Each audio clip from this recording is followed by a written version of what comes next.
Hi, everyone. Welcome back to our Amplify Fellowship gathering. This week, we're beginning our series called You're Welcome at the Table. We're going to be looking at stories of Jesus and his followers that highlight all the diverse and unique people they welcomed in and invited to the table.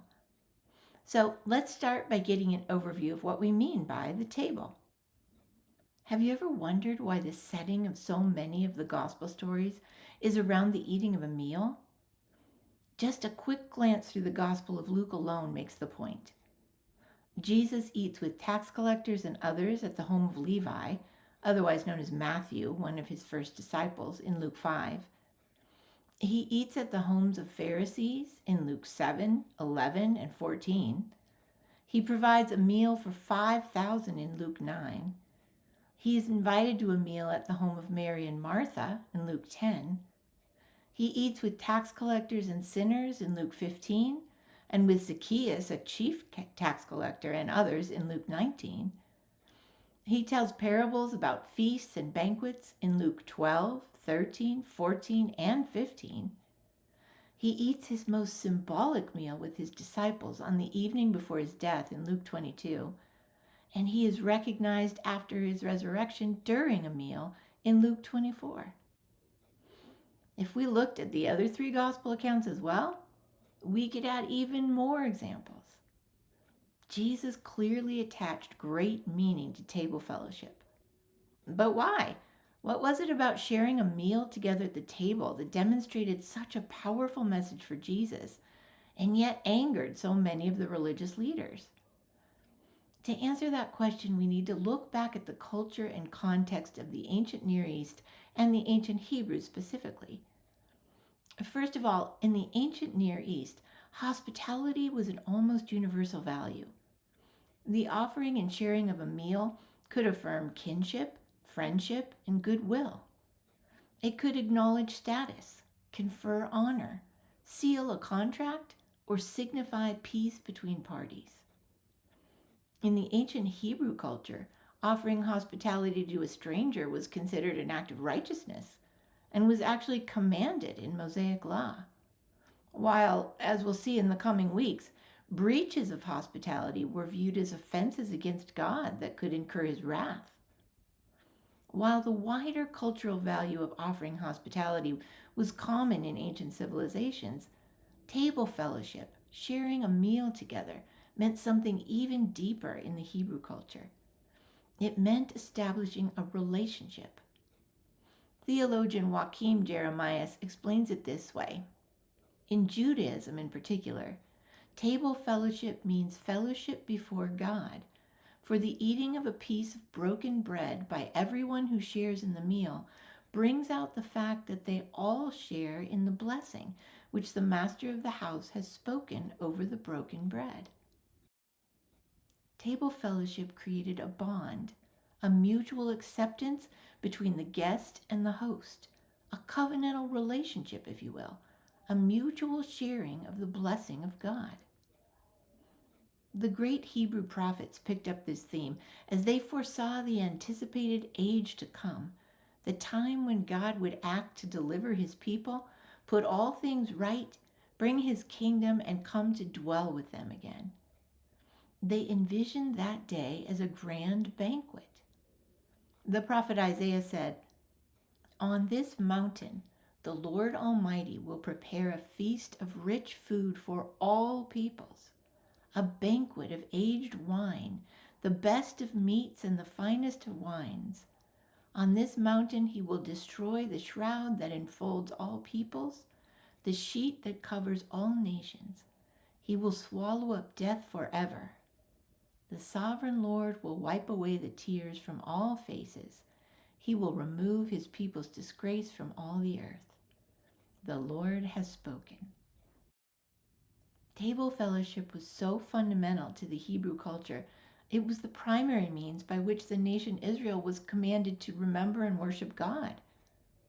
The seventh day and seventh year Sabbath celebrations, the Passover celebration, and all the other Jewish feast days commanded in Mosaic law were all centered around a meal.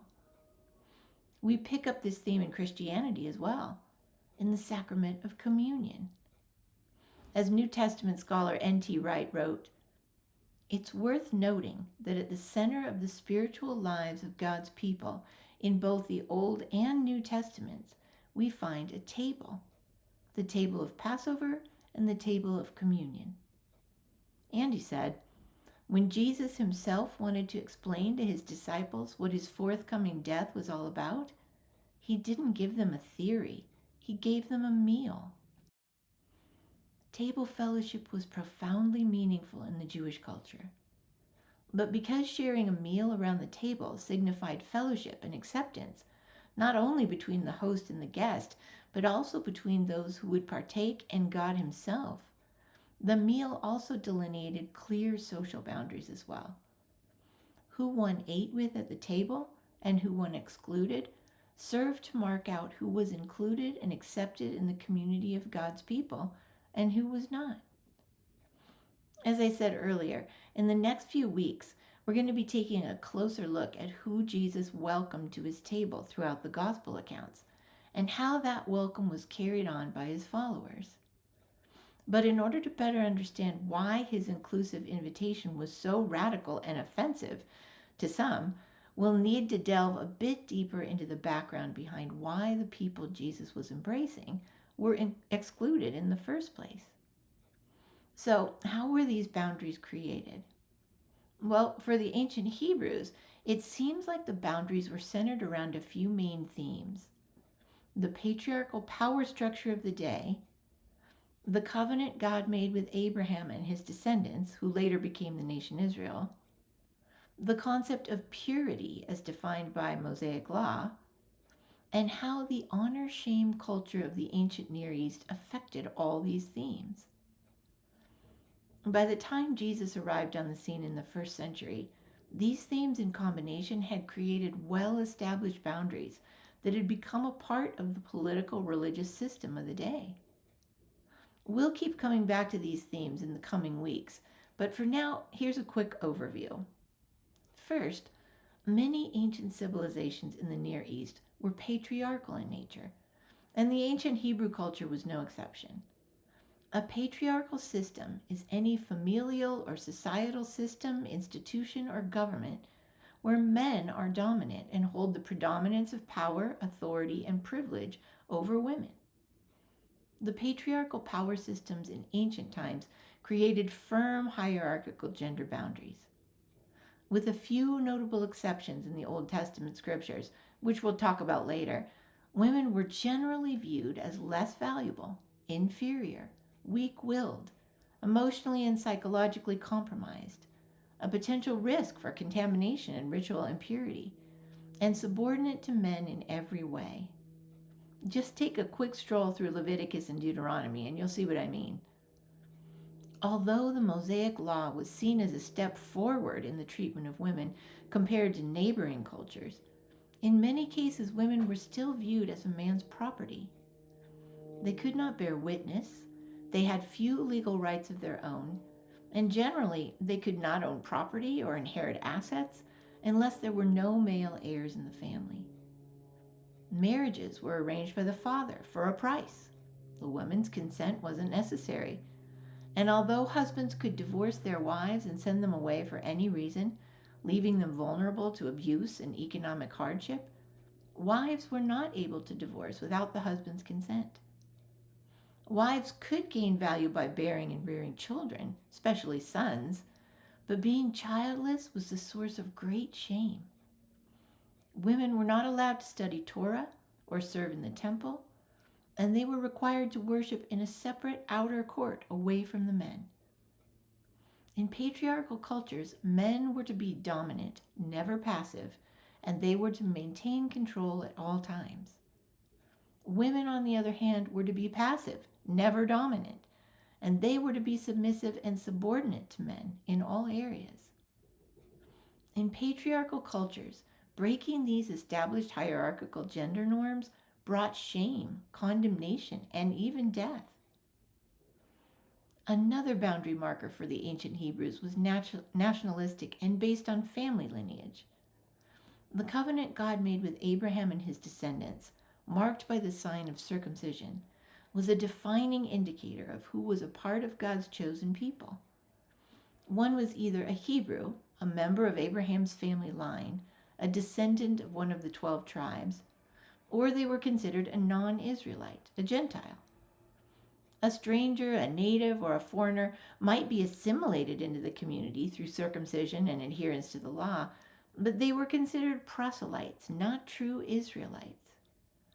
Eating with Gentiles who were not circumcised and did not adhere to the law was strictly forbidden, as Gentiles were thought of as impure and unclean.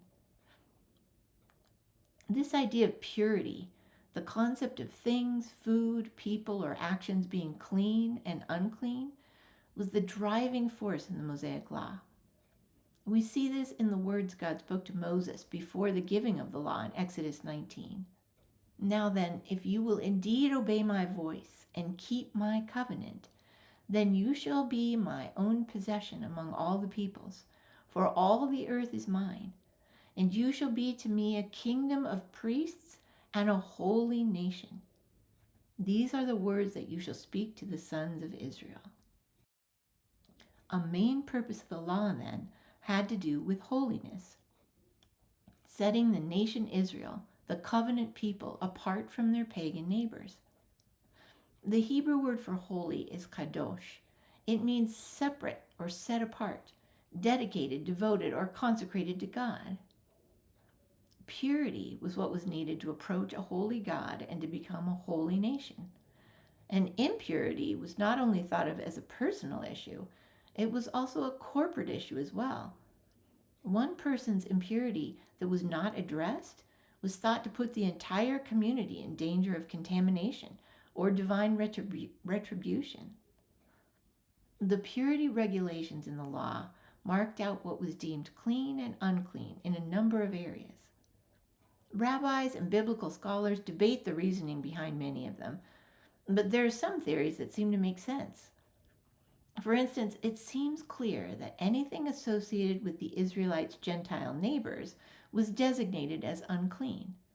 The food they sacrificed to idols, their ritual sexual practices like temple prostitution, and their idolatrous worship practices were all deemed impure and unclean. Hence, contact with the practices or the people could make one unclean as well, and therefore was forbidden. Some biblical scholars believe the book of Genesis also gives us a clue as to why certain things were designated clean and unclean. Genesis 1 and 2 shows us that order, having things in their proper place, unmixed, and functioning in what was considered a normal, purposeful way, was a defining theme in the creation story, as was the claim that the Hebrew God Yahweh was the one and only creator who brought all that ordered creation out of chaos. So it makes sense that things that seem out of place, things that are disordered, that are not functioning in the normal way, or that are mixed or outside of their traditional categories, might be thought of as impure or unclean. In fact, the Hebrew word kashrut, which is the body of Jewish law dealing with what foods can or cannot be eaten, means fit, proper, or correct. It delineates what is kosher for the Jewish people. So, for example, animals with fins and scales, what is proper for water animals, were designated as clean, while crustaceans, which have legs and walk underwater, and amphibians, which live on land and in the water, are called unclean. Crustaceans and amphibians were out of order. They were out of place in that they break the categories that were considered normal. A look through Leviticus provides even more examples of clean animals that fit into categories and unclean animals that don't, as well as prohibitions against mixing fabrics or seeds in the field. This theory can be expanded further to include people as well. People who broke the normal categories or whose physical or mental conditions were out of the norm were seen as impure and unclean. The blind, the deaf, the lame, and others who were differently abled were a minority, not the norm, and they were viewed in much the same way as the sacrificial animals. Anyone or anything having what they thought were defects was considered disordered, not whole, and therefore unacceptable to God. Those with skin diseases or discharges of bodily fluids, including semen, which was associated with procreation and new life and not to be wasted outside the body, and blood, which represented life and was considered sacred to God, both were a source of contamination and ritual impurity if not treated in the proper way. And those who were in the sexual minority, such as eunuchs, and others who were outside of hierarchical gender role categories, were out of place. They broke gender boundaries. All these people could not worship in the temple, but were confined to the outer courts. And unless they could undergo the ritual purification processes and be pronounced clean by a priest, they were considered outcasts from the community. Jesus turned all these traditional boundaries upside down. In addition to overturning the ritual food laws, in the coming weeks we'll also see him acknowledging sexual minorities and breaking the patriarchal gender boundaries of the time by elevating women, inviting them to be disciples, encouraging them to learn alongside the men, and even calling them to be the first evangelists and witnesses. We'll see Jesus break down nationalistic boundaries and welcome people of all nations. We'll see him redefine power as loving and serving others. And we'll see him redefine purity and holiness as heart issues having to do with how one sees and loves and values people. Not external legalistic holiness, not purity defined by the Mosaic law, but holiness and purity defined by the greatest commandments, to love and trust the God he reveals to us, and to love and value all people. Jesus burst the categories, broke down all the boundaries, and invited everyone to his table. His table, not ours. We're the invited guests. We don't get to make the guest list. We don't get to decide who can come. I'm reminded of this every time I think about what was happening in that upper room more than 2,000 years ago. Jesus was eating his last meal before his death around a table with his disciples. The Last Supper, as we Christians call it. But just think about that meal. It began with one of the most boundary-breaking actions of all time. Jesus, the Messiah, God with us, took on the role of a servant and washed the feet of his disciples. All of his disciples, including his betrayer. And then came the meal. Tax collectors, sinners, zealots, women, fishermen, some who would betray him, some who would deny him, some who would desert him, all at the table, all invited to remember him and what he was about to do, lay down his life for his friends in the ultimate act of self-sacrificial love. All at that table were invited to be a part of his new covenant family, God's new creation kingdom, his new way of being human that would change the world. And at this meal, he gave them one final command. I'm giving you a new commandment, that you love one another, just as I have loved you, that you also love one another. By this, all people will know that you are my disciples, if you have love for one another. Jesus says the old legalistic boundaries of nation and tribe, of patriarchal gender roles, of ritual purity and holiness codes are not what sets God's people apart. He says his followers will be known by their love, and not just any love, not our own version of love. Just as we don't get to decide who's welcome at Jesus' table, we don't get to define what love looks like either. Jesus said, as I have loved you. That statement should always give us pause, but I'm especially struck by it as we approach the end of our remembrance of the events of Holy Week. As he has loved us. No strings, no limits, no conditions, no boundaries. Everyone is loved, and everyone who wants to come is welcome at his table. Next week is the second Thursday of the month, so our support group meets once again. We're discussing chapters 2 and 3 of our book, Torn, by Justin Lee. We're just getting started, so if you want to grab a book and join us, you're more than welcome. We'll gather together again as a big group on April 20th, and we'll look at how Jesus welcomed women to his table. We hope you'll join us.